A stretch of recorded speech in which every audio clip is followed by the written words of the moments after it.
تو اس لیے خاص طور پہ یہاں نوجوان کا ذکر کیا گیا جو اللہ کی بندگی میں پروان چڑھے. وَرَجُلٌ قَلْبُهُ مُعَلَّقٌ فِي الْمَسَاجِدِ، اور وہ شخص جس کا دل مسجد میں اٹکا رہے، یعنی ہر وقت وہ مسجد میں ہی جانے کا اس کو شوق ہو. وَرَجُلَانِ تَحَابَا فِي اللَّهِ، اور وہ دو لوگ جو اللہ کی محبت کی وجہ سے جمع ہوں، اجتماع علیہ، اس پر جمع ہوں، وتفرقا علیہ، اور اسی محبت کے اوپر وہ جدا ہوں. وَرَجُلٌ دَعَتْهُ، اور وہ شخص جسے بلائے امرأۃ ذات منصب و جمال، جسے کوئی منصب اور جمال والی عورت دعوت گناہ دے، فقال، اور کہے، انی اخاف اللہ، بے شک میں اللہ سے ڈرتا ہوں. وَرَجُلٌ تَصَدَّقَ بِصَدَقَةٍ، اور وہ شخص جس سے صدقہ کرے، فَأَخْفَاهَا، تو اسے اتنا خفیہ رکھے، حتیٰ لا تعلم شمالہ ما تنفق یمینہ، کہ نہ معلوم ہو اس کے بائیں ہاتھ کو کہ اس کے دائیں ہاتھ نے کیا خرچ کیا. وَرَجُلٌ ذَكَرَ اللَّهَ خَالِيًا، اور وہ شخص جس نے اللہ تعالیٰ کو تنہائی میں یاد کیا، فَفَاضَتْ عَيْنَاهُ، تو اس کی آنکھیں بہہ پڑی. اللہ تعالیٰ ہمیں ان لوگوں میں شامل فرمائے. وعن عبد اللہ بن عمرو بن العاص رضی اللہ عنہما قال قال رسول اللہ صلی اللہ علیہ وسلم ان المقسطین عند اللہ علی منابر من نور، بے شک اللہ کے نزدیک عدل کرنے والے یا اللہ کے ہاں عدل کرنے والے نور کے ممبروں پر ہوں گے. الذین یعدلون فی حکمہم، وہ لوگ جو اپنے فیصلوں میں عدل کرتے ہیں، وہ اہلیہم، اور اپنے اہل میں، اہل سے مراد یہاں پہ ماتحت جو بھی ہیں، وما ولو، اور ان سب معاملات میں جن کے وہ ذمہ دار بنائے گئے. وعن عوف بن مالک رضی اللہ عنہ قال سمعت رسول اللہ صلی اللہ علیہ وسلم یقول خیار ائمتکم، تمہارے ائمہ میں سے سب سے بہتر وہ ہیں الذین تحبونہم ویحبونکم، جن سے تم محبت کرو اور وہ تم سے محبت کریں. وتصلون علیہم ویصلون علیکم، اور تم ان پر دعائیں، تم ان کے لیے دعائیں کرو اور وہ تمہارے لیے دعائیں کریں. وشرار ائمتکم، اور تمہارے بدترین ائمہ وہ ہیں الذین تبغضونہم، جو تم سے بغض رکھیں، ویبغضونکم، کہ جس سے تم بغض رکھو اور وہ تم سے بغض رکھیں. وتلعنونہم، اور تم ان پر لعنت کرو، ویلعنونکم، اور وہ تم پر لعنت کریں. قال، تو کہا، قلنا، ہم نے کہا، یعنی وہ صحابی کہتے ہیں ہم نے کہا، یا رسول اللہ، اللہ کے رسول، افلا ننابذہم، جی اس کا ذرا مادہ نکالیں. منبازہ مطلب کیا ہوگا؟ جی پھینکنا، ٹھیک ہے نا. نبازہ ہو فریقم، پھینکنا. افلا ننابذہم، کیا ہم انہیں پھینکنا دیں، کیا مطلب؟ کرسی سے اتارنا. اور جو بیعت کی ہوئی ہے ان کی نا، جو اقرار کیا ہوا، کیا ہم اسے توڑنا دیں، اسے ختم نہ کر دیں، یعنی جو معاہدہ تھا ان کے ساتھ ان کی اطاعت کرنے کا، اسے ختم نہ کر دیں. قال، تو فرمایا، اللہ نہیں، ما اقاموا فیکم الصلاۃ، جب تک وہ تمہارے درمیان نماز قائم رکھیں. لا ما اقاموا فیکم الصلاۃ، نہیں جب تک وہ تمہارے درمیان نماز قائم رکھیں.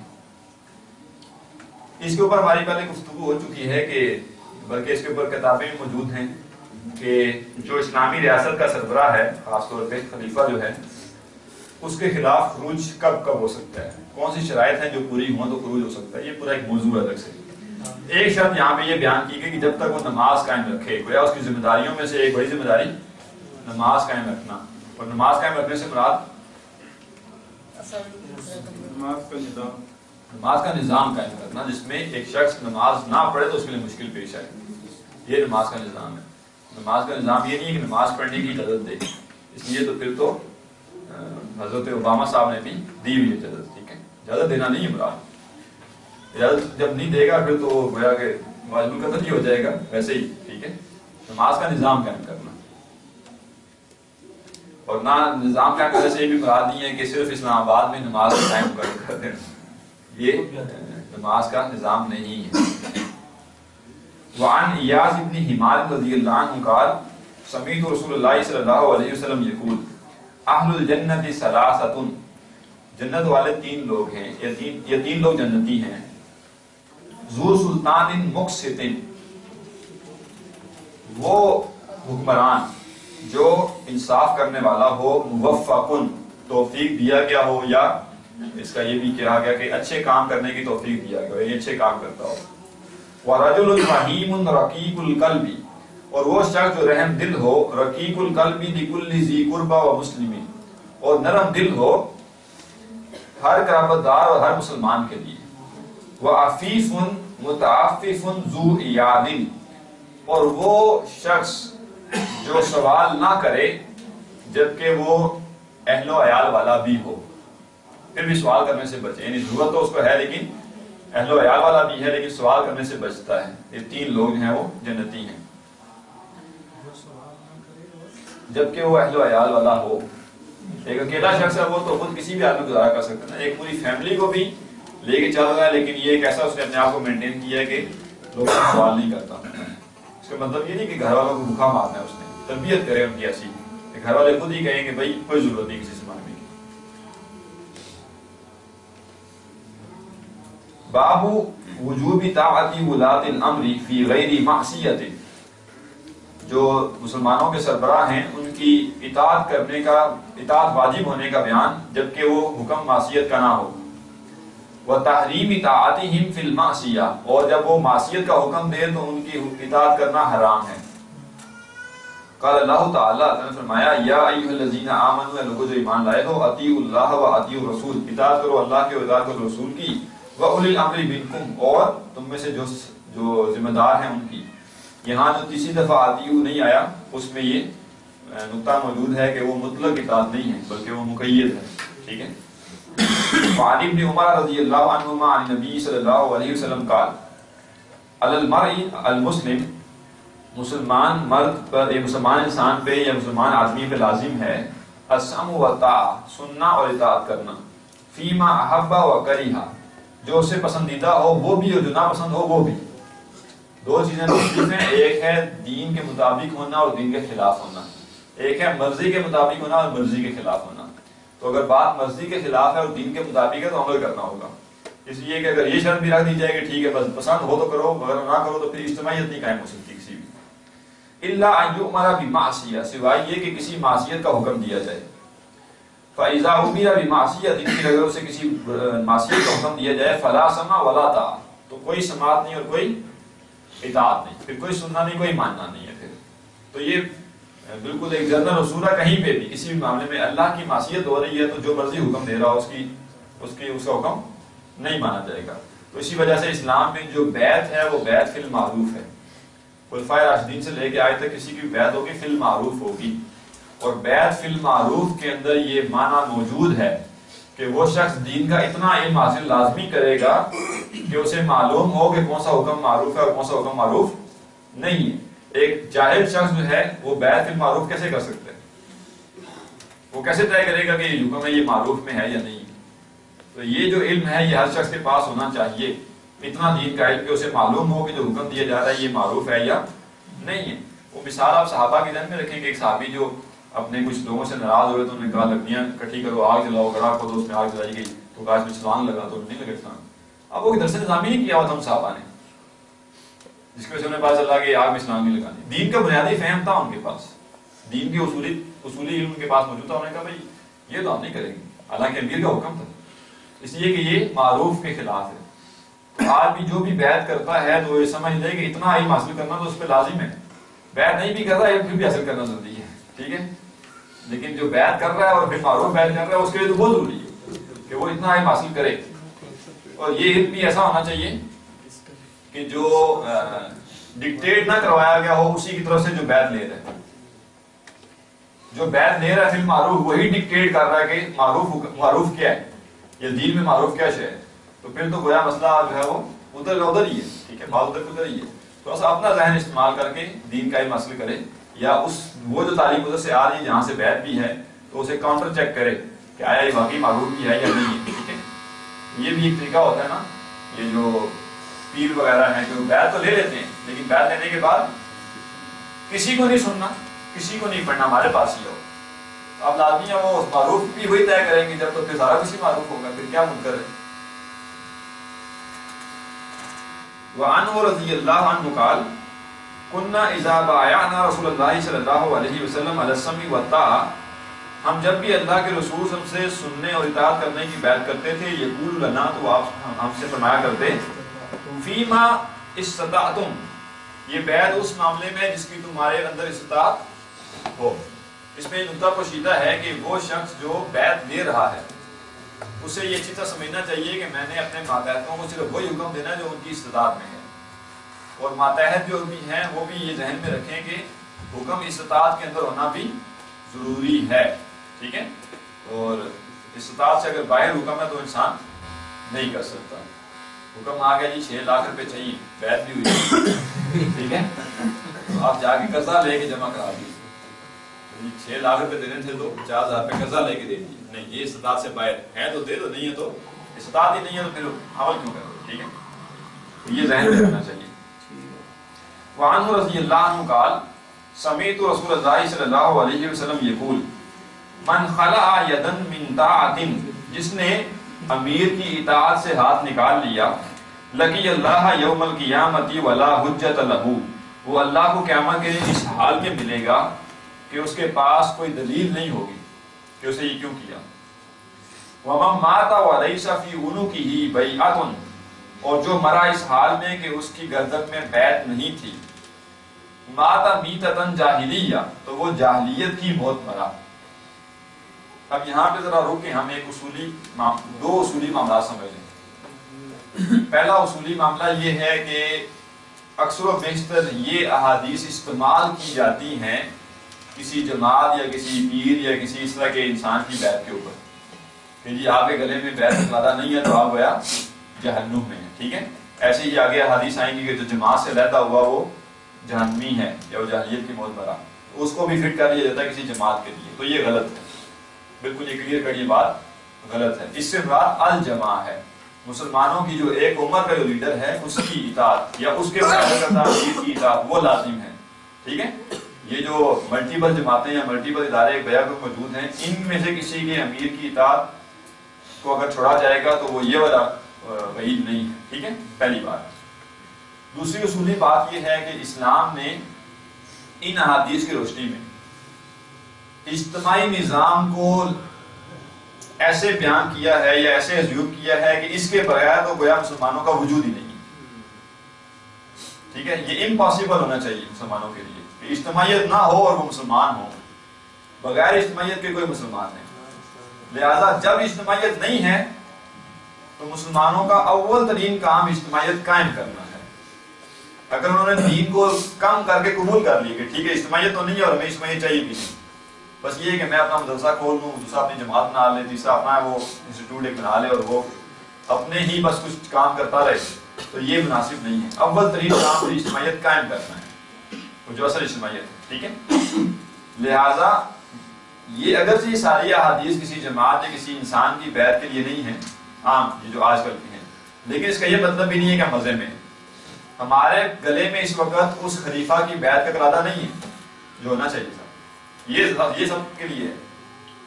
اس میں سے اگر کسی کے لیے کچھ رستہ نکلتا ہے، کچھ رستہ نکل سکتا ہے تو وہ وہی شخص ہوگا جو اس الجماع کے قیام کے لیے کوشش کر رہا ہے.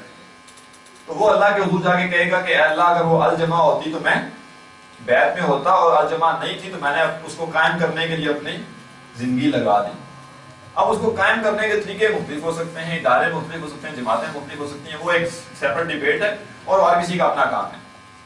ٹھیک ہے، کسی کو بھوک لگی ہوئی ہے اور کھانا کھانا ناگزیر ہے، 15 ہوٹل ہے جہاں سے مرضی جا کے کھائے گا، کھانا کھائے گا، وہ اپنی بھوک مٹائے گا.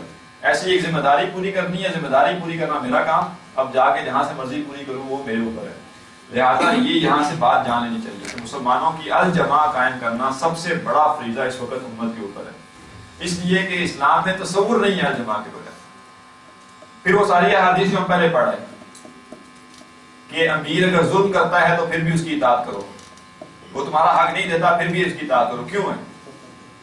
اگر اجتماعیت کے بغیر امت کا تصور ہے تو کہہ رہے ٹھیک ہے ٹولے بنا لو اپنے الگ الگ اپنے حقوق پورے کر لو. لیکن اس اجتماعیت کو اتنی اہمیت دی گئی کہ اگر وہ جو حکمران ہے وہ ظلم بھی کر رہا ہے اپنی رعایا پہ، وہ ان کے سارے حقوق نہیں پورے کرتا، لیکن اوور اسلام کو اس نے قائم کیا ہوا ہے تو اس کے اندر ہی رہو، ورنہ جو دشمنوں نے آج ہمارے ساتھ کیا وہی ہوگا. پھر اپنے حقوق تو دور کی بات ہے، پھر کسی کو کوئی حقوق نہیں ملیں گے. لہٰذا اجتماعیت کے بغیر اسلام ہے ہی نہیں کوئی. تو آج تو کوئی اجتماعیت نہیں ہے. کوئی مثال دے کہ ہاں اجتماعیت ہے فلاں شخص ہیں جس کے اوپر ساری امت جو ہے سب اسی کو مانے، ٹھیک ہے، وہی خلیفہ ہے سب کا، کوئی نہیں.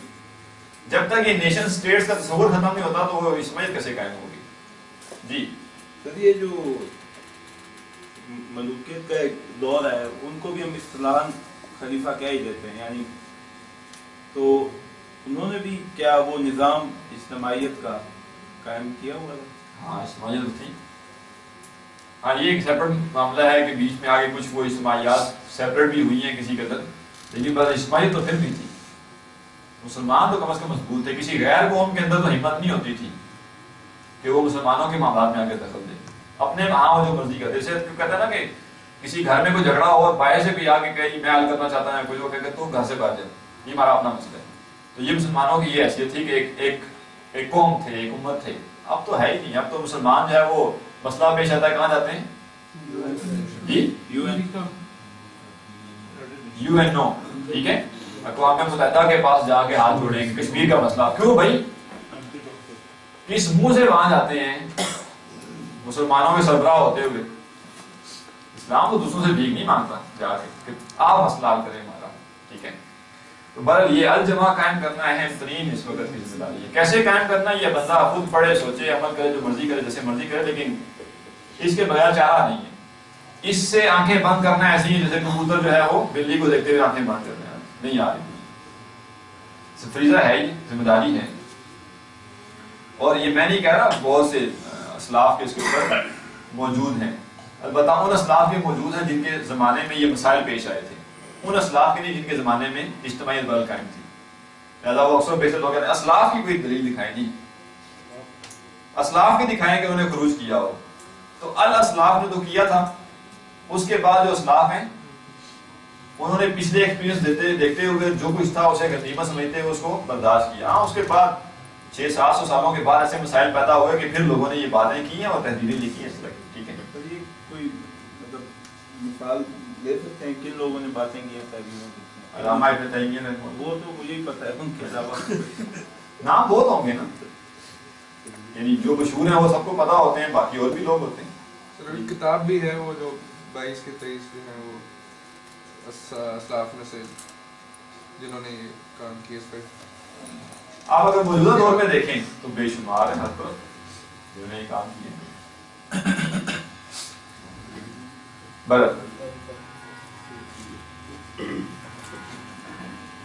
وفی روایت لہو ومن مات وہو مفارق للجماعہ، وہ شخص جو مرا جبکہ وہ جماعت سے جدا تھا، فإنہ یموت میتۃ جاہلیہ، تو وہ جاہلیت کی موت مرا. وعن انس رضی اللہ عنہ قال قال رسول اللہ صلی اللہ علیہ وسلم اسمعوا وعطیعوا، سنو اور اطاعت کرو. وإن استعمل، اگرچہ تمہارے اوپر عامل مقرر کیے جائے، ذمہ دار مقرر کیے جائے. وإن استعمل علیکم عبد حبشی، اگرچہ تمہارے اوپر کوئی حبشی غلام ہی کیوں نہ امیر بنا دیا جائے. کأن رأسہ زبیبۃ، گویا کہ اس کا سر انگور کی مانند ہے. یعنی پہلی بات تو یہ ہے کہ ایسا یہ ذہن میں رکھیے گا، مثال جو دی جا رہی ہے اسلام کے نزدیک یہ معیوب نہیں ہے معاملہ، لوگوں کے نزدیک معیوب ہے، ٹھیک ہے. کہ اگر یہ تمہارے نزدیک ایک ایسا انسان جو تمہیں معیوب ترین انسان نظر آتا ہے، اور مزید حبشی میں بھی زبیبہ جو ہے وہ انگور کی مثال سے دی گئی کہ چھوٹا سا رہو اس کا بول. ہمارے ہاں آپ نے یہ دیکھے ہوں گے مانگنے والے، جی ہاں شڈولے، ٹھیک ہے، چھوٹا سا سر ہوتا ہے نا. تو اگر ایسا حبشی بھی ہو جس کا سر بھی بہت چھوٹا سا ہو، ایک حبشی ہونا اور اوپر سر چھوٹا، اگر اس کو بھی امیر بنا دیا جائے تو اس کی بھی اطاعت کرو. یہاں سے یہ بات بالکل واضح ہے کہ امیر جس کام کے لیے بنایا جاتا ہے اس کے اندر وہی صحیح دیکھنی چاہیے کہ ہیں یا نہیں.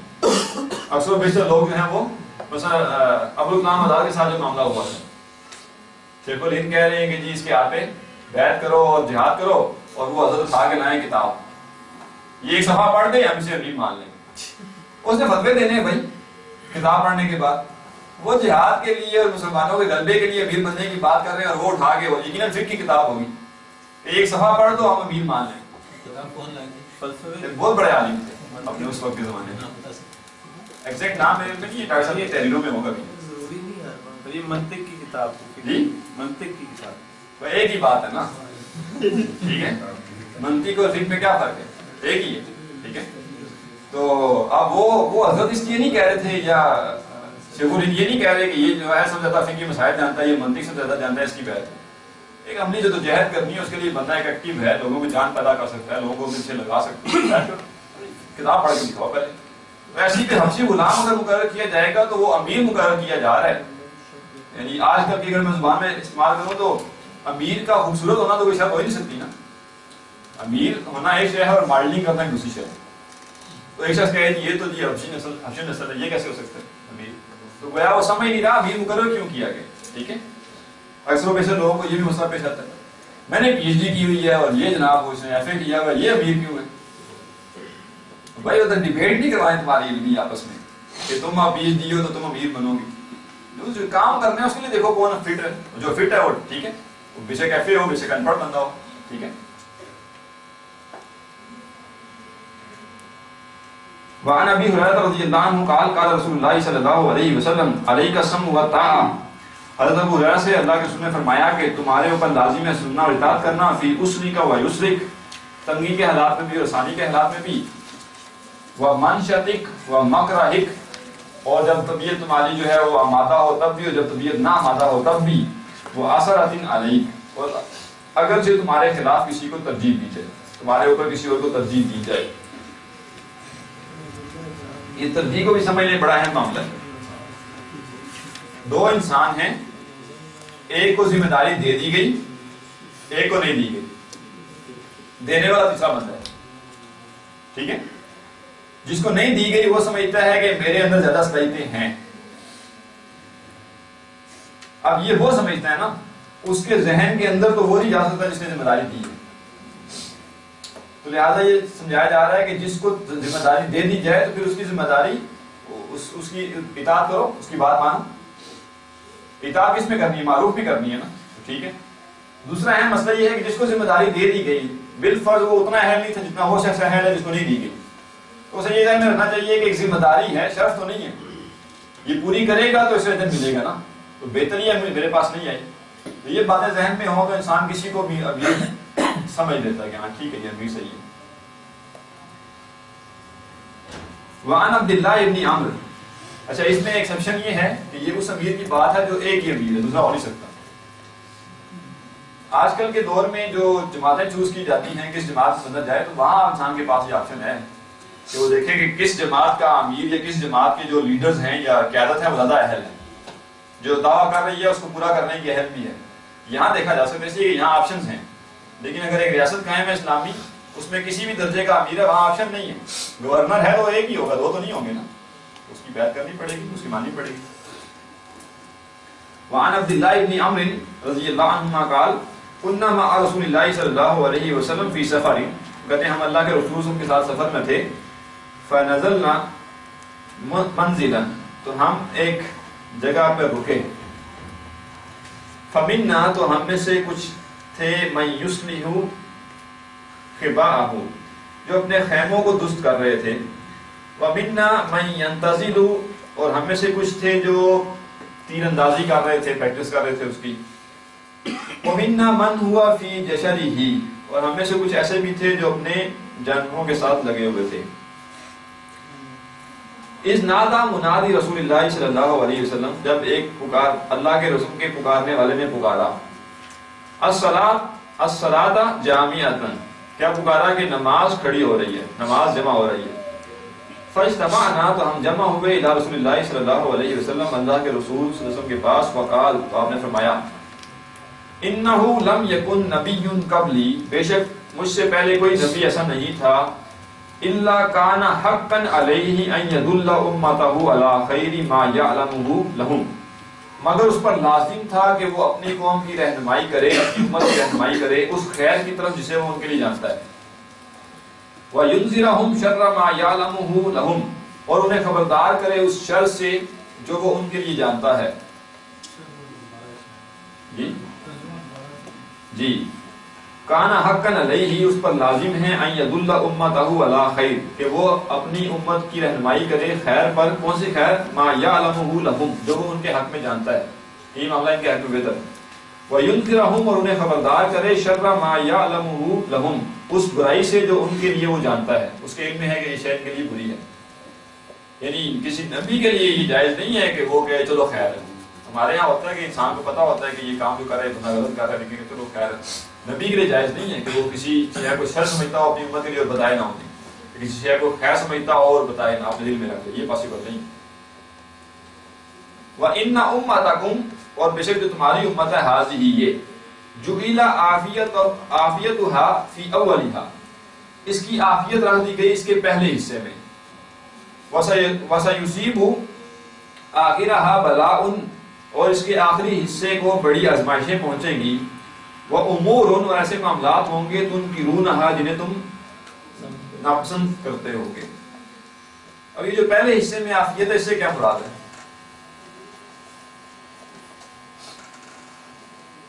جی نبی صلی اللہ علیہ وسلم جب تک اس دنیا میں رہے صحابہ کے ساتھ تو صحابہ کو جو سب سے بڑی عافیت حاصل تھی وہ یہ تھی کہ دین کا معاملہ واضح تھا ان کے اوپر کہ دین کیا ہے. اس لحاظ سے عافیت ہے, وگرنہ جتنا مشکل وہ حالات تھے شاید اس کے بعد کبھی نہیں آئیں گے.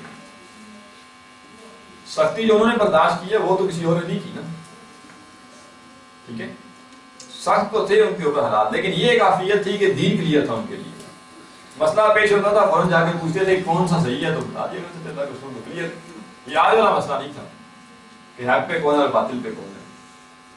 آج جو سب سے بڑا مسئلہ پیش آتا ہے وہ یہ والا ہے کہ کوئی شے خیر ہے یا شر ہے, یہی طے کرنا بڑا مشکل کام ہے, ٹھیک ہے.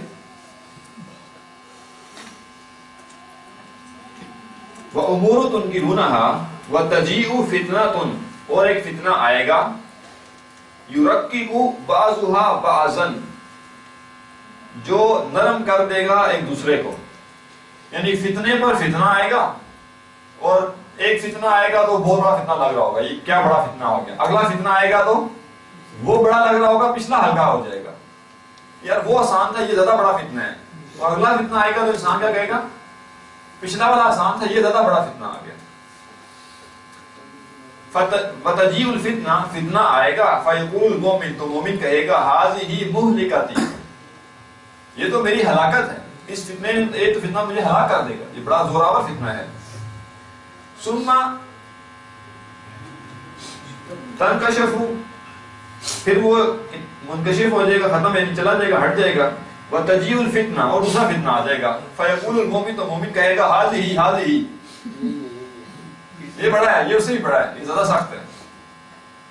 فَمَنْ أَحَبَّ أَنْ يُزَحْزَحَ عَنِ النَّارِ پر جسے یہ پسند ہو کہ وہ آگ سے دور کیا جائے, وَيُدْخَلَ الْجَنَّةَ اور جنت میں داخل کیا جائے, فَلْتَأْتِهِ مَنِيَّتُهُ تو اسے چاہیے کہ اس کی موت آئے, وَهُوَ يُؤْمِنُ بِاللَّهِ وَالْيَوْمِ الْآخِرِ اس حال میں کہ وہ اللہ اور آخر دن پر ایمان رکھتا ہو.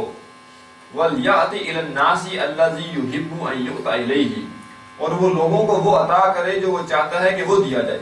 یعنی جو شے وہ اپنے لیے پسند کرتا ہے کہ مجھے حاصل ہو وہ لوگوں کو لازمی دے. کیا مطلب وہ حقوق جو اپنے لیے چاہتا ہے کہ مجھے ملے وہ لوگوں کو لازمی دے. وَمَنْ بَايَعَ إِمَامًا اور جس نے کسی امام کی بیعت کی, فَأَعْطَاهُ پھر اس نے اس کی اطاعت کی, صفقۃ یدہ وثمرۃ قلبہ صفقہ کا ترجمہ بھی ثمر کے قریب بھی ہے, پھر اس نے اس کی اطاعت کی اپنے ہاتھ اور اپنے دل کے پھل کے ساتھ. کیا مطلب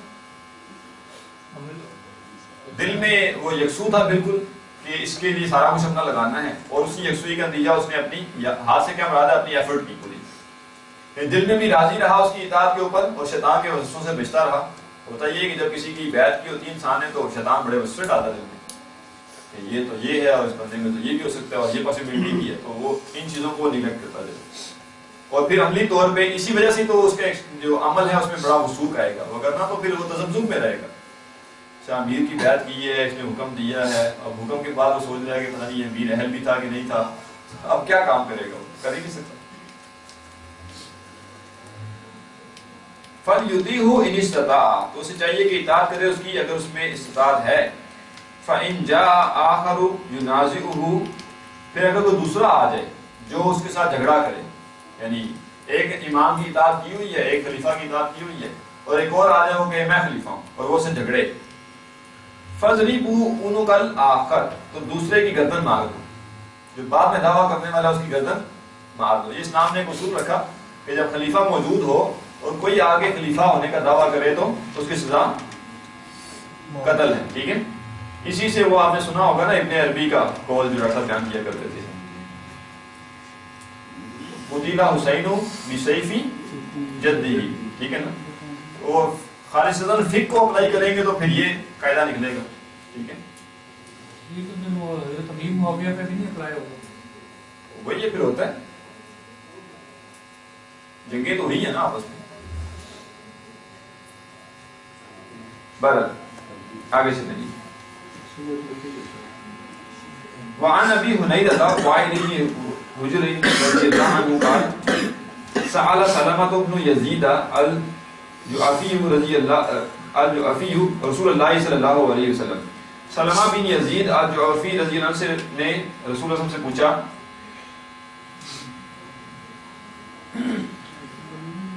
موشا نے گل پر کچھ مانگا. فقال آپ نے کہا یا نبی اللہ, اللہ کے نبی, ارائیتا ان قامت علینا, جی سوال ہی کیا, سوال کیا, مانگا نہیں.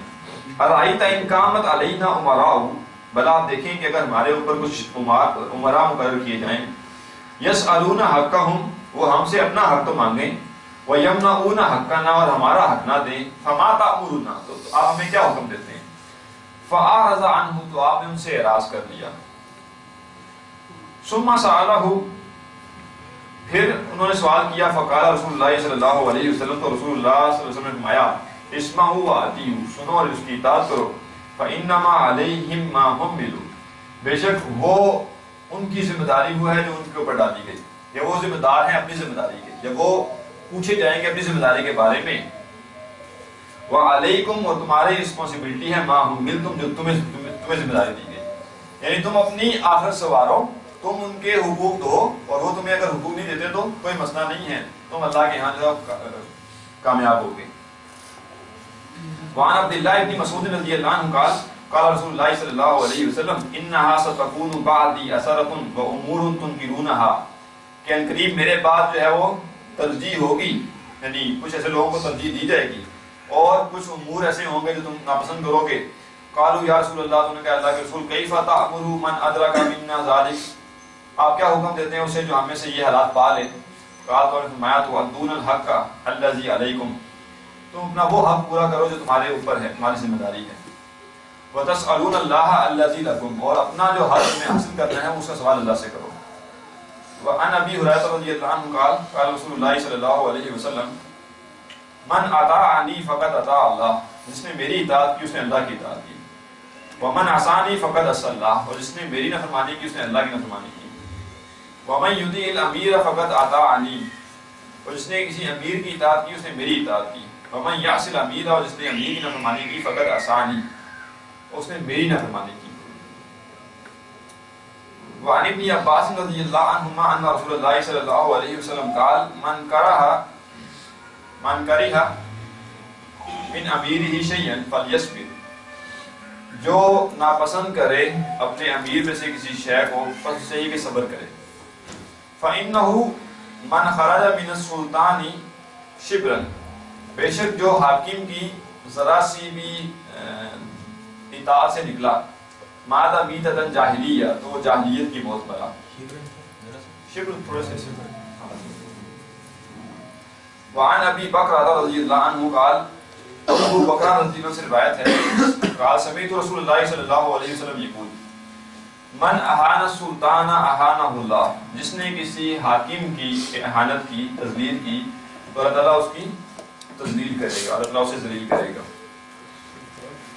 جی حاکم, یعنی حاکم اللہ کا نمائندہ ہے اور اس کو ہلکا نہیں جاننا چاہیے. اس کی کوئی بے عزتی کرتا ہے کسی بھی طریقے سے, لوگوں میں کھڑے ہو کے جو ہے اس کے خلاف باتیں کرتا ہے, وہ سلطان جو کہ اللہ کا مقرر کرتا ہے. یہ آج والے سلطان نہیں, ٹھیک ہے, مسلط نہیں, سلطان. ہاں جی, خلیفہ کے بارے میں, یا خلیفہ کے اندر بھی جو لوگ ہیں, ٹھیک ہے, جو اسے مقرر کیے. اچھا, ان سارے معاملات سے دوبارہ میں بات ہوتا ہے, یہ سب کچھ کیوں ہے؟ بظاہر آپ دیکھیں صحابہ کو بھی نظر آتا تھا کہ یہ جو معاملات آپ بیان کر رہے ہیں اس کے نتیجے میں تو ان کی بیعت ختم ہو جانی چاہیے, لیکن نبی نے فرمایا کہ نہیں, صبر کرو, اپنے ان کے حقوق پورے کرو, اپنے حقوق اللہ سے مانگو, اس لیے کہ مسلمانوں کی اجتماعیت بہت ضروری ہے. آج تو میں کہتا ہوں کہ پاگل ہی ہوگا جسے یہ سمجھ نہ آیا کہ مسلمانوں کی اجتماعیت کیوں ضروری ہے, مسلمان کیوں ہے حکومت ہونی چاہیے. کوئی خود غرض ہو, عام انسان کی بات نہیں کر رہا, جس کو دین کا فہم نہیں ہے اس کی بات نہیں میں کر رہا, دیندار شخص کی, دین کا فہم رکھنے والے. آنکھوں دیکھا حال نظر آ رہا ہے پوری امت کا, اور اتحاد یعنی کفر متحد ہو چکا ہے نا, تو کفر متحد ہو جائے مسلمان متحد نہ ہو, یہ کیسے ممکن. لیکن پھر بھی اگر کوئی اس کے اوپر بات نہ کرے اور اپنی ہی دکانداری کو چلاتا رہے تو وہ بڑا ظالم ہے پھر وہ, اور وہ ظالم جو ہے ظلم اپنی امت پہ ہی کر رہا ہے, امت کے لوگوں پہ کر رہا ہے. لہذا الجماع کو قائم کرنا اہم ترین مسئلہ.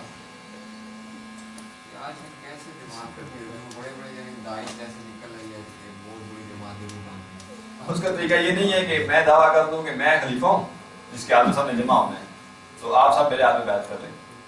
اس کا طریقہ یہ ہے کہ دوسرے لوگوں کو یہ بات بتائی جائے, دوسرے لوگوں کو یہ سمجھایا جائے, دین کا تصور ان کے پاس جائے گا تب اس بات کو سمجھیں گے نا وہ. یعنی لوگ جو جمہوریت میں خوش ہیں, اپنے اس نظام میں خوش ہیں, ایک بندہ جو ہے وہ اس کے پاس کوئی کونسلر کی سیٹ ہے یا کوئی اس طرح کی سیٹ ہے, وہ اسی پہ خوش ہے, اسے اتنا پتہ ہی نہیں ہے کہ پوری امت کا کیا بن رہا ہے, باقی سارے معاملات کہاں جا رہے ہیں. تو لوگوں میں تو یہ علم عام کرنا پڑے گا نا, یہ اویئرنیس عام کرنی پڑے گی کہ بھائی ہم کوئی ایک قوم نہیں ہے, ایک ملک میں رہنے والے لوگ نہیں, ہم ایک امت ہیں, ٹھیک ہے. اور امت کو جگاؤ گے تو وہ لیڈر بنے گا, وگرنہ آج لیڈر بن بھی جائے گا. اللہ تعالیٰ ہر کام حکمت کے ساتھ کرے. آج وہ لیڈر کیسے بنے گا؟ امت جب تک اس میں کچھ اویئرنیس نہیں ہوگی, کچھ سمجھ بوجھ نہیں ہوگی, تو وہ کیسے کوئی امیر بن سکتا ہے؟ تو یہ اویئرنیس کس نے دلانی ہے؟ اس امت میں سے ہی لوگ ہوں گے نا. کافر تو ہمیں آگے نہیں بتائیں گے دیکھو بھائی ہمارا نقصان اس لیے ہو رہا ہے کہ تم اکٹھے نہیں ہو. لہٰذا ایک بندے کے پاس جا کے وہ بتائیں مسلمانوں کو کہ بھائی متحد ہو جاؤ, ایک امیر چنو اپنا, ٹھیک ہے. یہ ایک امیر بنے گا کیسے, یہ اللہ کا مسئلہ ہے, یہ ہمارا نہیں ہے. ہمارا مسئلہ ہے کہ ہم لوگوں میں اویئرنیس عام کریں, وہ فضا قائم کریں. جیسے نا کہ دجال آئے گا تو دجال کے آنے کے لیے فضا ہموار ضروری ہے نا, اور وہ کر رہے ہیں. ایسے ہی ہمیں وہ فضا ہموار کرنی جس کے اندر ایک امیر ہو سکے. ہم چاہتے ہیں پہلے ایک امیر بنے پھر اس طرف لوگ آئیں, یہ امپاسبل ہے. امیر لوگوں کا ہوتا ہے, لوگ ہوں گے تو امیر ہوگا.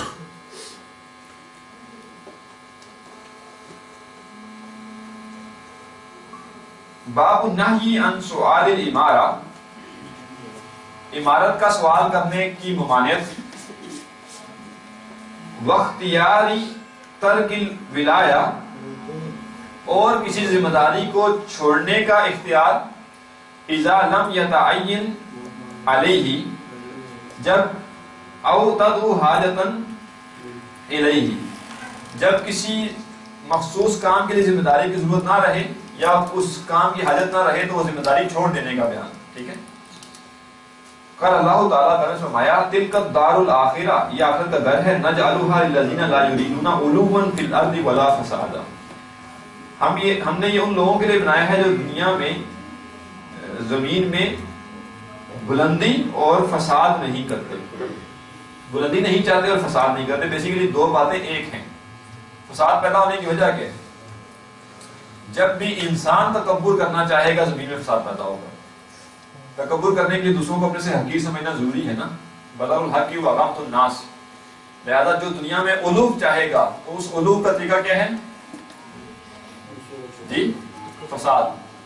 فساد برپا ہوگا تو علو ہوگا نا. امریکہ کی مثال لینے ایک بڑی مثال, وہ علو چاہتا ہے تو فساد پوری دنیا میں مچایا, اس نے پوری دنیا کو تنگ کر کے رکھا ہوا, پوری دنیا کی نیندیں حرام کی ہوئی ہیں, تب جا کے وہ بڑا ہو سکتا ہے. دوسروں کو نیچا کرنا, پاؤں تلے کرنا تو ضروری ہے آپ کو اوپر کرنے کے لیے. والعاقبۃ للمتقین, اور اچھا انجام تو متقین کا ہے. تو انسان آخر کو اپنے ذہن میں رکھے گا, ان مسائل سے بچ جائے گا کہ میرے پاس نہ ہی ہو ذمہ داری تو بہتر ہے. وعن ابی سعید عبد الرحمن ابن سمرہ رضی اللہ عنہ قال قال علی رسول اللہ صلی اللہ علیہ وسلم, عبد الرحمن بن سمرہ رضی اللہ عنہ سے روایت ہے کہ انہوں نے کہا کہ رسول اللہ صلی اللہ علیہ وسلم نے مجھے کہا, یا عبد الرحمن ابن سمرہ, اے عبد الرحمن بن سمرہ, لا تسأل الامارہ, ذمہ داری نہ مانگو. فإنك إن أُعْطِيتَهَا, پھر اگر تو دیا گیا ہے ذمہ داری, عن غیر مسئلۃ, بغیر مانگے, وَإِنْتَ عَلَيْهَا, تو تیری مدد کی جائے گی اس ذمہ داری کے لیے. اگر کسی کو ذمہ داری مل جائے بغیر مانگے تو اس کے اوپر اللہ تعالیٰ اس کی مدد کرتا ہے پوری کرنے کے لیے.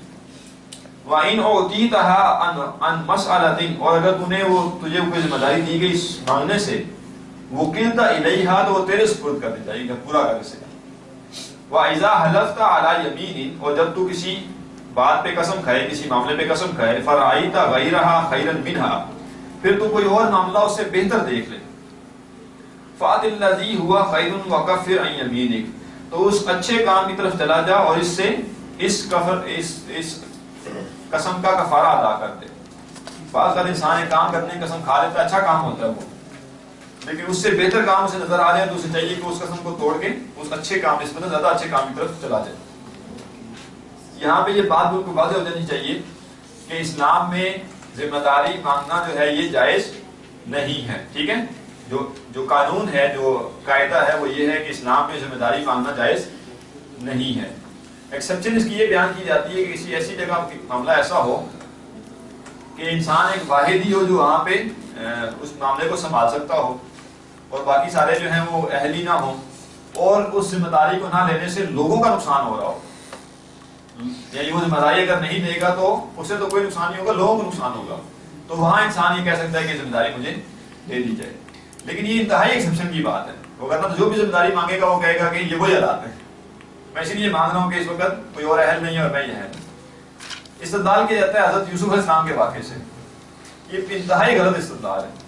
اس کی وجہ یہ کہ ذرا سا بھی سمجھنے والا انسان ہوگا تو وہ اس کو، اس ایک واقعے کو اور ان احادیث کو آپس میں کمپیئر کرے گا تو بات سمجھ آ جائے گی. حضرت یوسف علیہ السلام ایک مشرک قوم کے پاس گئے تھے، پوری قوم مشرک تھی، اور ایک قحط آ رہا تھا جس کے بارے میں کسی اور کو علم نہیں تھا کیا ہے. تو اس مشرک قوم کے اندر آپ نے ذمہ داری مانگی کہ مجھے ایک ذمہ داری دو. اس کو اپلائی کر لینا ایک مسلمانوں کا معاشرہ ہو، ایک مسلمانوں کی ریاست ہو یا مسلمانوں کا ایک سیٹ اپ ہو، اس کے اندر ذمہ داری مانگنے سے یہ بالکل بھی قیاس صحیح نہیں ہے، قیاس غلط ہے. ٹھیک ہے، تو اسلام کا اصول یہ ہے. ٹھیک ہے سر جی، اس میں جو قرآن میں آتا ہے سورۃ الفرقان ہے وَجَعَلْنَا لِلْمُتَّقِينَ إِمَامًا، اس سے کیا مراد ہے؟ ہاں، اس سے مراد یہ ہے کہ جی متقین کا امام بنا، متقین کا منتظم نہ بنا، امام بنا. یعنی اس میں ایک پہلو تو یہ ہے کہ میرے جو ماتحت لوگ ہیں وہ بھی متقی ہوں. ٹھیک ہے، ایک یہ نہیں ہے کہ متقی سارے جمع ہوتے ہیں اور مجھے ان کے اوپر کھڑا کر دیتے، جو میرے سارے انڈر لوگ ہیں وہ بھی متقی ہوں، صرف میں متقی نہ ہوں. ٹھیک ہے، یہ بھی اس میں ایک نقطہ ہے. ہاں، لیکن ٹھیک ہے کسی کے اندر اور بھی تو لوگ ہو سکتے ہیں، لیکن وہاں پہ کانٹیکسٹ تو وہی بنتا ہے. وہ تو وہی.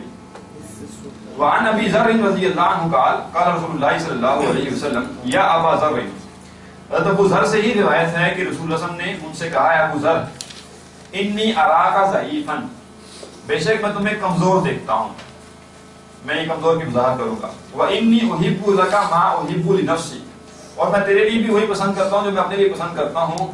لا تعمرن علی اثنین، تو دو لوگوں پر بھی امیر نہ بننا. ٹھیک ہے، میں تو یہ کہتا ہوں کہ دو لوگ بھی اگر ہوں تو ان کے اوپر بھی امیر نہ بن. ولا تولین مال یتیم، اور نہ ہی تو یتیم کے مال کا کبھی والی بننا. وجہ کیا؟ یہ ضعیف جو آپ نے کہا کیا ہے؟ حضرت ابو ذر تقویٰ میں بہت آگے تھے، لیکن انتہائی نرم دل انسان تھے، انتہائی نرم دل. تو بعض اوقات کوئی ذمہ داریاں ایسی ہوتی ہیں جس میں اتنی نرمی اور اتنی عاجزی جو ہے نقصان دہ ثابت ہو سکتی ہے. ٹھیک ہے، ایک مثال لیں آپ، ایک صوفی بزرگ ہیں، بہت ہی اللہ والے ہیں، بہت ہی پہنچے ہوئے ہیں، آپ انہیں فوج کا کمانڈر بنا دیتے ہیں. جی بیڑا پا، وہ کیا کریں گے؟ وہ پیچھے سارے کہہ رہے ہوں گے فوج آ رہی ہے، دشمن آ رہا ہے، اس پہ حملہ کرنا. حلوا نہیں، برداشت نہیں چاہیے. اللہ ان کے دل بدل دے گا. ٹھیک ہے، آ رہے اللہ ان کے دل بدل دے گا، وہ آگے ان کی گردنیں بدل دے. لیکن تو ذمہ داری جو ہے اس کا تعین تقویٰ سے صرف نہیں ہو سکتا کہ یہ بندہ بہت متقی ہے لہذا کوئی بھی ذمہ داری دے دی جائے. نہیں، اس ذمہ داری کی جو اہلیت ہے وہ اس کے اندر ہونا ضروری ہے. ایک انسان انتہائی متقی ہے، لوگوں کو پیسے دیتا ہے واپس سوچتا ہی نہیں ہے کہ لینے بھی ہیں نہیں لینے. آپ اسے اکاؤنٹنٹ بنا دیتے ہیں کسی بڑے ادارے کا، یا بیڑا پار اور لے دو 10,000 20,000 لے دو، کوئی مسئلہ نہیں. اب وہ اپنا وہی مزاج لے کے وہاں چلا جائے گا. وہ کیا کرے گا؟ پہلے تو اس کے ذاتی پیسے تھے, جہاں مرضی دے واپس نہ دے. اب وہ ہو سکتا ہے کہ ادارے کے نقصان پہنچا دے. سال بعد سے پوچھنا چاہیے کہ خزانہ خالی ہو گیا. اللہ تعالیٰ نے کہا ہے کہ دو اور واپس نہ پھر دو. ٹھیک ہے, میں نے دے دیے, واپس نہیں دیے. تو یہ معاملہ بڑا اہم ہے. یہ اس حدیث سے استدلال ہو رہا ہے. یہ نہیں فرمایا کہ تم جو ہے وہ نعوذ باللہ کوئی نیکی اور تقویٰ کے لحاظ سے دیکھ. نہیں, نیکی اور تقویٰ کے لحاظ سے بہت اوپر تھے. البتہ وہ جو صلاحیت درکار ہے کسی مینجمنٹ کے لیے, کسی لیڈرشپ کے لیے, وہ ان کی انتہائی عاجزی اور انکساری اور تقویٰ کی وجہ سے نقصان ہو سکتا تھا. تو آپ نے کہا کہ میں تمہیں نصیحت کرتا ہوں کہ تم دو کے اوپر بھی امیر نہ بننا, اس لیے کہ تم ہو سکتا ہے اتنی نرمی برت دو کہ معاملہ ہی جو ہے وہ ختم ہو جائے. نبی سے اپنا معاملہ کیا تھا کہ کتنے نرم تھے, کتنے شفیق تھے, لیکن آپ کہیں حدیث پڑھیں گے کہ کچھ معاملات پہ آپ نے شدید غصہ بھی کیا. ٹھیک ہے نا, یہ ہے کمال مینجمنٹ کی. جہاں پہ سختی کرنی ہے وہاں پہ سختی بھی ہے. ٹھیک ہے. وعنہ رضی اللہ عنہ قال قلت یا رسول اللہ الا تستعملونی. انہی صحابی سے مروی ہے کہ انہوں نے کہا اللہ کے رسول کیا آپ مجھے کوئی ذمہ داری نہیں دیں گے؟ فضرب بیدہ علی منکبی. تو انہوں نے اپنا ہاتھ مارا میرے کندھے پہ. ثم قال, پھر کہا یا ابا ذر, ابو ذر انک ضعیف, بے شک تم کمزور ہو, وانھا امانۃ, اور بے شک یہ ذمہ داری ایک امانت ہے, یہ شرط نہیں ہے. وانھا یوم القیامۃ خزی وندامۃ, اور یہ ذمہ داری قیامت کے دن رسوائی اور ندامت کا باعث بنے گی. الا من اخذها بحقها, سوائے اس کے جو اس کے حق کے ساتھ اسے پورا کرے. تو گویا ذمہ داری اصل جو ہے وہ انسان کے لیے مصیبت ہے. اسے انتہائی جو ہے وہ خوشنما شاید نہ دیکھا جائے, بلکہ انسان اسے بچنے کی کوشش کرے کہ مجھے نہ ملے. ہاں پتہ دی جا رہی ہو اور انسان کو اب وہ پہلے تو یہ کوشش کرنی چاہیے کہ نہ قبول کرے کسی اور کو دے دے, لیکن اگر وہ دیکھ رہے کہ نہیں کوئی اور نہیں ہے مجھے قبول کرنی چاہیے تو پھر کرے قبول اسے. یہ بھی ایک معاملہ ہے, بالکل قبول ہی نہیں کرتے ذمہ داری, یہ بھی غلط ہے. ٹھیک ہے, مانگنا اور شے ہے, مانگنی نہیں چاہیے, لیکن دی جا رہی ہے تو اگر تو وہ سنسیئرلی جانتا ہے کہ کوئی اور بندہ ہے زیادہ اہل ہے تو وہ کہہ دے جی اس کو دینا زیادہ بہتر ہے, بچ جائے. لیکن اگر نہیں ہے تو لے لے ذمہ داری, مانگے نہ. وَأَدَّ الَّذِي عَلَيْهِ فِيهَا, سوائے وہ جس نے اسے لیا اس کے حق کے ساتھ اور اسے ادا کیا, جو ذمہ داری اس کے اوپر تھی اس کو پورا کیا, تو اس کے لیے پھر یہ خز اور نظامت نہیں ہوگی. وعن ابی ہریرہ رضی اللہ عنہ ان رسول اللہ صلی اللہ علیہ وسلم قال, حضرت ابو ہریرہ سے روایت ہے کہ رسول اللہ صلی اللہ علیہ وسلم نے فرمایا انکم ستحرسون علی الامارہ, بے شک تم حرص کرو گے امارت کی, وستکون ندامۃ یوم القیامہ, اور یہ حرص تمہاری یعنی یہ تمہیں اگر وہ امارت دے دی گئی تو پھر قیامت کی تمہارے لیے ندامت کا باعث ہوگی. باب حث السلطان والقاضی وغیرہما. جی ہاں, ادا کرے الذی علیہ فیہا, وہ ذمہ داری جو اس معاملے میں اس کے اوپر ہے. سلطان کا کیا ترجمہ کریں گے؟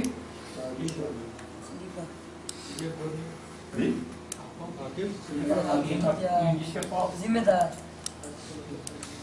یہ اس کے بھی لفظ دیکھنے ہوتے ہیں ترجمے کے لیے, تو میں حافظ صلاح الدین صاحب کا ترجمہ دیکھتا ہوں.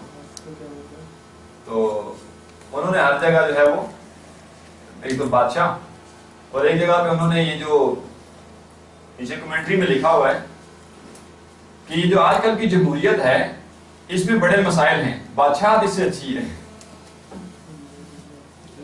بادشاہت اس سے اچھی ہے. یہ جو آج کل کی جمہوریت ہے جو مغرب سے آئی ہے یہ بہت بری ہے. کہاں نکتا جا رہا ہے؟ خدا کے بندے کس بنیاد پہ کہہ رہے ہو کہ اچھی ہے؟ یہ تو زیادہ اچھی ہے, فرائض یہاں بندہ پورے کر سکتا ہے, وہاں تو زبان نہیں کھول سکتا کوئی. ٹھیک ہے, تو بہرحال وہ ہر جگہ جو ہے وہ ترجمہ کر رہے ہیں بادشاہ. بادشاہ بہتر ترجمہ نہیں, بادشاہ کے لفظ ملک ہے, سلطان جو ہے وہ قوت سے ہے, حاکم حکمران. جی نہیں, حکمران اس لفظ کے قریب تھی جو معنی ہے. ٹھیک ہے, بادشاہ جو ہے وہ ملک ہے. نہیں, سلطان بھی اس کے لیے آتا ہے, بڑے حاکم کے لیے. وہ امیر ہو سکتا ہے, کوئی بھی والی ہو سکتا ہے. جیسے سر پہلے خلیفہ ہوتا تھا مختلف سلطان ہوتے تھے. اللہ عالم اسلامی ریاست میں صلاح الدین ایوبی بھی سلطان تھے نا, جو تھی نا عباسیہ, اس میں خلیفہ جو ہے وہ بغداد اور یہ سلطان تھے. ہو سکتا ہے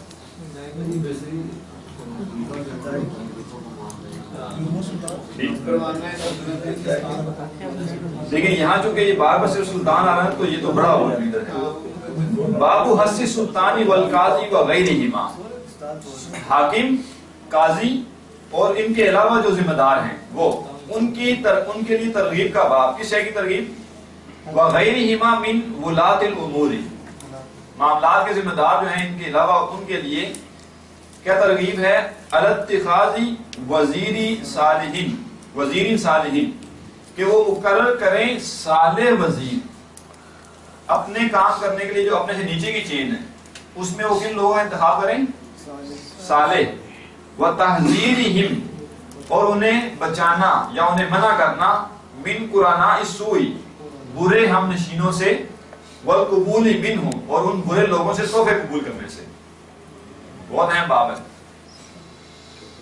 دیکھیں ایک بڑا امیر ہے یا بڑا سربراہ ہے، ایک ادارہ ہے پورا اس کا ہے، اس نے خود تو ایکچولی کوئی کام نہیں کرنا ہوتا.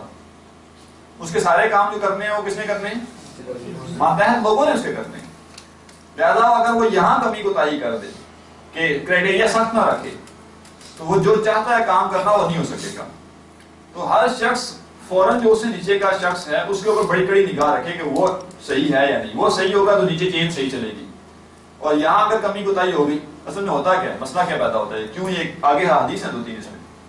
یہاں انسان جو ہے وہ کسی قریبی رشتے دار کو، کسی دوست کو ان شرطوں کے اوپر کسی کو اپنا وزیر مقرر کر لیتا ہے. میرا بیٹا ہے یہ وزیر ہو جائے گا، یہ میرا دوست ہے، میرا بھائی ہے یہ وزیر ہو جائے گا.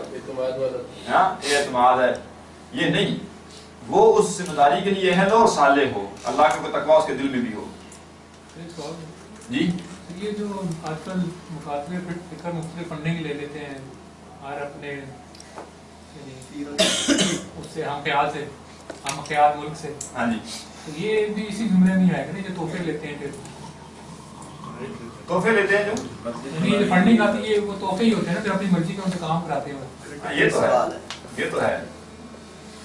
فنڈ جن سے لے انسان تو بالکل ایسا ہو کہ وہ پھر ان کی نیچے دبے نا، کہ پھر جو وہ چاہے وہ کریں. ہو نہیں سکتا جی یہ مشکل ہے.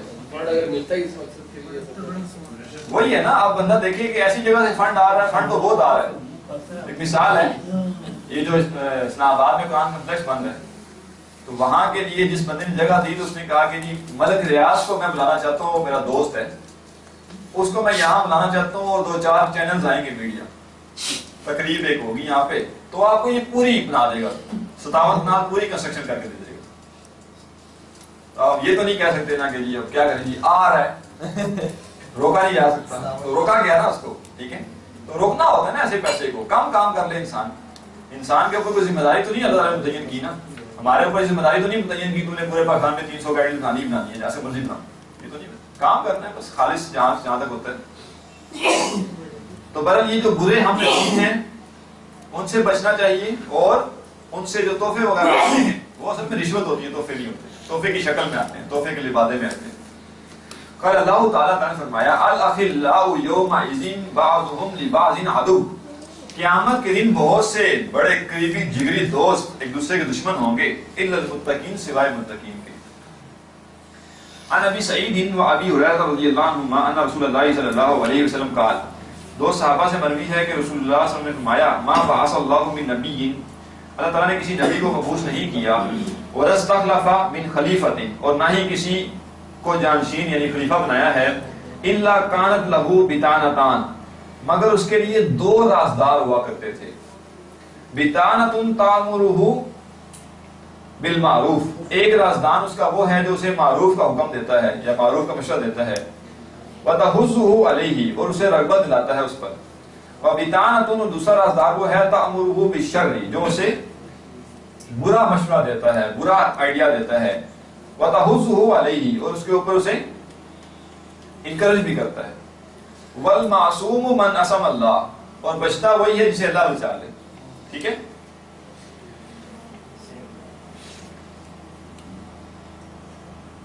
اب یہاں یہ جو 2 بتانا ہے یہ کیا ہیں؟ انسان جس معاشرے میں بھی ہوگا وہاں اچھے لوگ بھی ہوں گے، برے لوگ بھی ہوں گے. تو کچھ برے لوگ بھی جو ہیں وہ بڑے قریب آنے کی کوشش کرتے ہیں بڑے اچھے طریقے سے. تو انسان کو بڑا چوکس رہنا پڑتا ہے کہ ہر مشورہ جو ہے اسے قبول نہ کر لیا جائے کہ چلو یہ بھی اچھا شخص ہے، مشورہ دے رہا ہے، یہ بھی اچھا شخص ہے. وعن عائشہ رضی اللہ عنہا قالت قال رسول اللہ صلی اللہ علیہ وسلم اذا اراد اللہ بالامیر خیرا، جب اللہ تعالیٰ کسی امیر سے خیر کا ارادہ کرتا ہے، جعل له وزیر صدق، تو وہ اسے ایک سچا وزیر عطا کر دیتا ہے. ان نسیہ ذکرہ، اگر وہ امیر بھول جائے تو وہ وزیر اسے یاد کروا دیتا ہے، حضرت فلاں کام کرنا تھا آپ بھول گئے. وَإِن ذَكَرَ، اور اگر اسے یاد رہے، أَعَانَهُ، تو اس کام کو پورا کرنے کے لیے اس کے ساتھ تعاون کرتا ہے. وَإِذَا أَرَادَ بِهِ غَيْرَ ذَلِكَ، اور جب اللہ تعالیٰ کسی امیر سے خیر کے علاوہ کوئی اور ارادہ کرتا ہے، جعل له وزیر سوء، تو وہ اس کے لیے برا وزیر مقرر کر دیتا ہے. ان نسیہ لم یذکرہ، اگر وہ بھول جائے تو اسے یاد نہیں کرتا. چلو جی جان چھوٹ گئی، مسئلہ ختم. بڑا ایک اہم کام انہوں نے کرنا تھا، بھولے ہوئے، بتانا نہیں، یاد آ جائے گا، یاد آ گیا تو بن جائے گا. ٹھیک ہے. ان نسیہ لم یذکرہ وان ذکر لم یعینہ، اور اگر اسے یاد آ جائے تو اس کی مدد نہیں کرتا. کیا مطلب؟ ٹانگیں اڑائے گا بیچ میں کہ یہ کام پورا نہ ہو کسی طریقے سے، اس لیے کہ ذمہ داری ہوگی. یہ بڑی اہم چیز ہے کہ جو وزیر ہے وہ اچھا ہونا چاہیے.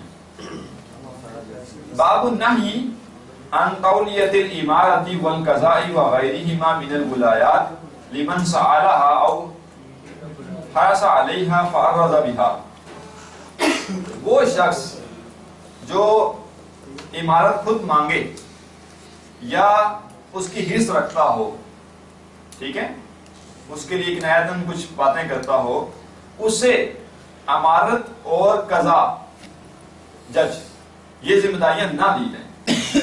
اس شخص کو جو امارت کا حدیث ہو، امارت کا سوال کرتا ہو، اسے ذمہ داری نہ دی جائے. ٹھیک ہے. اس کا باب ایک ہی حدیث واضح ہے. ان نبی موسیٰ الاشعری رضی اللہ عنہ قال دخلت علی النبی صلی اللہ علیہ وسلم انا ورجلان من بنی امی.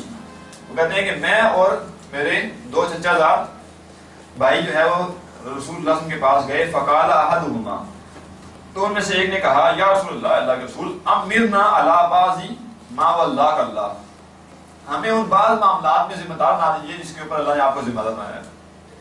وقال الاخر، دوسرے نے کہا مثل ذلک، ایسا ہی. فقال، تو آپ نے کہا انا واللہ، بے شک اللہ کی قسم، لا نبلی هذا العمل احدا سألہ، ہم اس طرح جو مانگ لے اسے ذمہ داری نہیں دیتے. او احدا حرص علیہ، یا وہ جو حدیثوں سے ذمہ داری نہیں دیتے. وجہ کیا؟ پہلی بات تو یہ کہ اسے سمجھ ہی نہیں ہوگی اس چیز کی. وہ تو اسے کوئی شرط سمجھ رہا ہے نا، تو اسے لے گا تو ذمہ داری ادا کرنا بہت مشکل ہے، اس لیے کہ اس رسپانسبلٹی سمجھے گا تو ادا کرے گا. اب وہ ذمہ داری دی گئی ہے اسے لوگوں کے کام کرنے کے لیے، اور وہ بیٹھ کے خود چڑا ہو جائے وہاں پہ کہ جی اب دیکھو جی مجھے فلاں عہدہ مل گیا. لہٰذا آپ نے کہا کہ ہمارا تو معاملہ یہ ہے کہ جو مانگ لے اسے ہم نہیں دیتے، یا جو حریص ہو ذمہ داری کا اسے ہم نہیں دیتے. آج کل کے جمہوری نظام میں یہی ہے. اس لیے پھر وہ حضرت یوسف علیہ السلام کی طرف جو ہے وہ رجوع کرنا پڑتا ہے. کتاب الادب، یعنی تعریض کہتے ہیں نا کنایہ کو.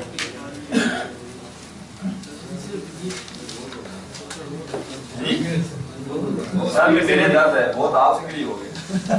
ٹھیک ہے. کتاب الادب، آپ کے لیے اب یہاں سے آگے جو ہے وہ کتب شروع ہو رہی ہیں باقاعدہ. ٹھیک ہے. یعنی ایک کتاب بڑی ہوگی، اس کے اندر کچھ ابواب آئیں گے، وہ پھر ختم ہوگی، پھر کچھ اور ایک بڑی کتاب آئے گی، اس کے اندر کچھ ابواب ہوگی. کتاب الادب، باب الحیاء وفضلہ والحث علی التخلق بہ. حیا کا باب، اس کی فضیلت کا باب، اور تخلق کا لفظ پہلے آ چکا ہے، ترجمہ سمجھ آنا چاہیے، یاد ہونا چاہیے. سنا ہوا ہے کہ تخلق آیا تھا پہلے. والحث علی التخلق بہ، متصف کرنا. حیا کا باب، اس کی فضیلت اور اپنے آپ کو اس سے متصف کرنے کی ترغیب کا باب. عن ابن عمر رضی اللہ عنہما ان رسول اللہ صلی اللہ علیہ وسلم مر علی رجل من الانصار، رسول اللہ صلی اللہ علیہ وسلم انصار کے ایک شخص کے پاس گزرے. وہو یعظ اخاہ فی الحیاء، اور وہ واعظ کر رہا تھا اپنے بھائی کو حیا کے بارے میں. واعظ کرنے سے اس کی مراد یہ تھی کہ وہ یہ سمجھا رہا تھا اپنے بھائی کو کہ تم زیادہ ہی شرمیلے ہو کچھ. ٹھیک ہے. اس والے سے.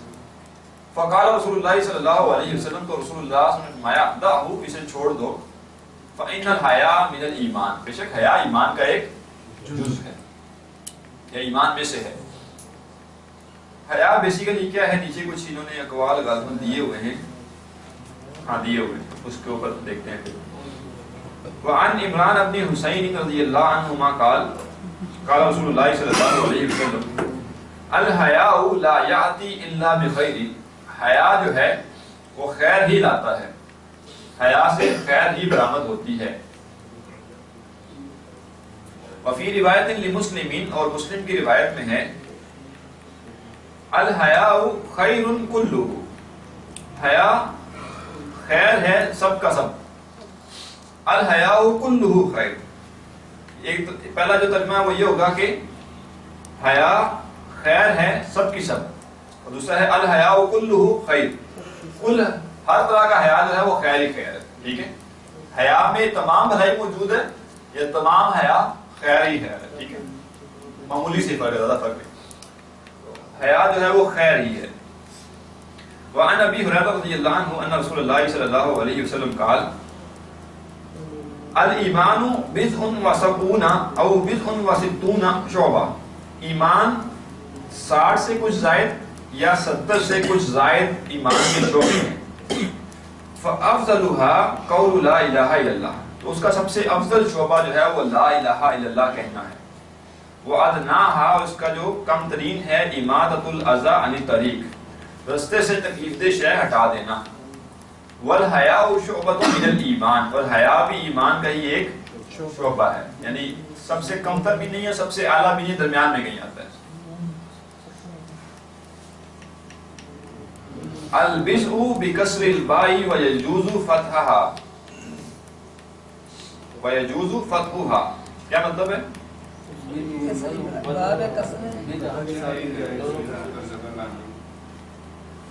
با پر زیر ہے اور زبر لانا بھی جائز ہے. وَهُوَ مِنَ الثَّلَاثَةِ إِلَى الْعَشَرَةِ, اور یہ 3 سے لے کر 10 تک ہے. وَالشُّعْبَةُ وَالْقِطْعَةُ وَالْخَصْلَةُ, شعبہ کا مطلب ٹکڑا یا خصلت, بس اتنے کا. وعن ابی سعید الخدری رضی اللہ عنہ قال قال رسول اللہ صلی اللہ علیہ وسلم اشد حیاء من الازراء فی خضرها, فی خضرها, فی خضرها, رسول اللہ صلی اللہ علیہ وسلم ایک کواری لڑکی جو کہ گھر کے پردے میں ہے, گھر کے کنارے میں ہے, اس سے زیادہ حیادار تھے. اس حدیث میں ایک پہلی تو اہم ترین شے یہ ہے کہ عورت کا پردہ اور پردے کے بعد گھر میں رہنا, یہ ایک اور پردہ ہے, پردے پر ایک پردہ ہے. اسے حیا کی ایک بڑی علامت قرار دی جاتی ہے. سب سے حیادار عورت گویا یہ والی ہے نا, اس لیے کہ مثال میں اسی کو رکھا گیا اوپر کہ اس سے بھی زیادہ. ٹھیک ہے, تو وہ عورت جو پردہ دار بھی ہو اور پھر گھر کے اندر رہتی ہو تو وہ سب سے زیادہ حیادار عورت ہے. تو آپ ایک کواری لڑکی سے جو اپنے پردے میں ہے زیادہ حیا کرنے والے تھے. فَإِذَا رَأَى شَيْئًا يَكْرَهُهُ, پھر اگر آپ کسی شے کو دیکھتے جو ناپسند ہوتی ہے آپ کو, عرفناه فی وجهه, تو ہم آپ کے چہرے سے پہچان لیتے. کیا مطلب؟ یہاں حیا کی ڈیفینیشن ایک آ رہی ہے, نوٹ کریں کیا ہے, نکالیں.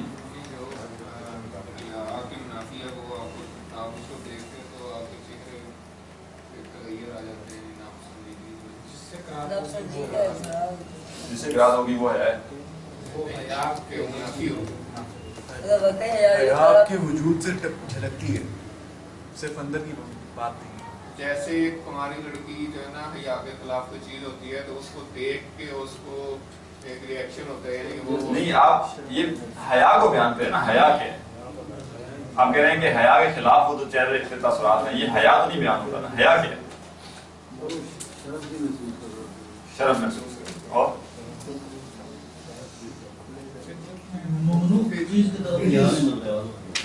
یہ جی یہ کہ حیا انسان کی فطرت کا اتنا ایسا کہ کوئی خلاف چیز ہو تو فوراً ریئیکشن. خلاف کس کے؟ برائی کے, برائی کے. حیا کو بیان کر رہے ہو، کہہ رہے ہیں حیا کے خلاف، حیا کو تو ڈیفائن کرے نا، اللہ کے حکم کی اللہ کے حکم سے معصیت کے خلاف اگر کوئی کام ہو تو اس کے خلاف جو آپ کے اندر سے انرشیا ڈیولپ ہوتا ہے. آپ نے ذرا بات کی وضاحت کریں، انہوں نے قریب 3 باتیں انہوں نے کی ہیں. جی کہ ممنوع چیز سے بچنا، جس چیز کا حکم کون سی ممنوع، کون سی؟ اللہ اور رسول کی جو حدود ہے، جہاں جس کی تعلیم آپ نے دی ہے، جن سے بچنا ہے. حیا بیسیکلی وہ سینس ہے انسان کے اندر جو کسی کام کے فطرت کے قریب ترین ہونے اور دور ہونے کو میّر کرتا ہے کہ یہ کام فطرت کے قریب ہے یا فطرت کے دور ہے. تو یہ جو ہے ہم کہتے ہیں نا برا کام، تو حیا وہ سینس ہے انسان کا جو فطرت سے دور جو کام ہوتا ہے یا فطرت کے خلاف جو کام ہوتا ہے فوراً اسے کیا کہیں گے آپ ڈیٹیکٹ کر لیتے ہیں. تو یہ جو الفاظ ہے نا کہ فَإِذَا رَأَىٰ شَيْئًا يَكْرَهُهُ عَرَفْنَاهُ فِي وَجْهِهِ، کہ حیادار انسان کے لیے پاسبل نہیں ہے کہ کوئی غیر فطری کام ہو رہا ہو، کوئی خلاف فطرت کام ہو رہا ہو اور وہ اسے محسوس نہ کر سکے، اور پھر محسوس ہونے کے بعد اگر دوسرے کو بھی محسوس ہو جائے کہ اسے یہ محسوس ہوا تو گویا یہ حیا کا اعلیٰ ترین درجہ ہے. ایک تو حیا کی ڈیفینیشن یہ ہوگی کہ وہ سینس، وہ ڈیٹیکٹر جو خلاف فطرت شے کو فوراً ڈیٹیکٹ کر لے کہ یہ غلط ہے. ٹھیک ہے. قال العلماء، علماء نے کہا حقیقت الحیاء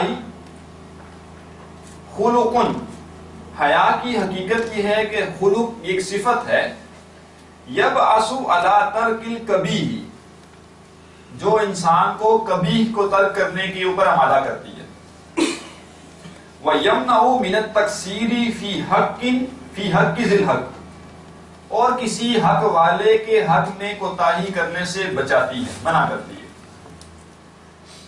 وَرَوَيْنَا عَنْ أَبِي الْقَاسِمِ الْجُنَيْدِ رحمۃ اللہ علیہ، اور ہم نے روایت کیا، ہم سے روایت کیا قاسم، ابو القاسم جنید نے، قال وہ کہتے ہیں الحیاء، حیا کیا ہے، رؤیت الاعلاء، حیا کیا ہے، اللہ کو دیکھنا. کس کو دیکھنا؟ اعلیٰ کو دیکھنا. نعمتوں کو دیکھنا، تھوڑا نظر آ گیا بندے کو تو بڑا حیادار ہے. نعمتوں کو دیکھنا، ہاں جی، نعمتوں کو نعمتیں اعلیٰ، فَبِأَيِّ آلَاءِ رَبِّكُمَا تُكَذِّبَانِ، پورا وہ پڑھ چکے ہیں الفوز الکبیر، التذکیر بِآلاءِ اللہ، اور پھر کہہ رہے ہیں اعلیٰ. ٹھیک ہے، یہ تو وہی ہے 110 کا بخار چڑھنے والی بات ہے. ٹھیک ہے، تو کہہ رہے ہیں کہ آگے دیا بھی ہے آئی انعام، نعمتوں کو دیکھنا، حیا ہے نعمتوں کو دیکھنا، ورؤیت التقصیر، اور کوتاہیوں کو دیکھنا. یعنی حیا یہ ہے کہ انسان پہ جو رحمتیں اور برکتیں اور رحمتیں ہو رہی ہیں یا نعمتیں ہو رہی ہیں ان کو پہچانے انسان کہ یہ مجھے حاصل ہو رہا ہے، اور ان کے حقوق میں جو کوتاہی وہ کر رہا ہے اسے وہ پہچانے. ایک حیا کی ڈیفینیشن یہ کی. فَيَتَوَلَّدُ بَيْنَهُمَا حَالَةٌ تُسَمَّى حَيَاءً، تو ان دونوں کے درمیان سرگرم رہنا، یعنی ایک طرف سے نعمتیں پہچانی جا رہی ہیں، نعمتیں ہو رہی ہیں، نعمتیں ہو رہی ہیں، نعمتیں ہو رہی ہیں، دوسرے سے اپنی کوتاہیوں کو پہچانا جا رہا ہے، مجھ سے یہ کوتاہی ہو رہی ہے، مجھ سے یہ کوتاہی. ان دونوں کے درمیان آنا جانا، ان دونوں کے درمیان سرگرم رہنا، اس کا نام ہے حیا. ٹھیک ہے، ایک ڈیفینیشن میں یہ حیا کی کر دی. واللہ اعلم، اللہ بہتر جانتا ہے. تو حیا بیسیکلی وہ انسان کی ایک فورس ہے بڑی اہم، جو اچھا حیا کی ایک اور ڈیفینیشن بھی ہو سکتی ہے، وہ یہ ہے کہ یہ حیا ایک ایسی انسان کی صفت ہے جو اسے برا کام کرنے سے روکتی ہے. ٹھیک ہے، یعنی جیسے ہم کہتے ہیں نا کہ یہ کر کے میں کس کو منہ دکھاؤں گا. ٹھیک ہے نا، تو انسان اگر یہ سوچے کہ میں یہ برائی کر کے اللہ کو کیا منہ دکھاؤں گا، تو یہ بھی ایک حیا ہے جو انسان کو برائی سے روکتے ہیں. چلے 684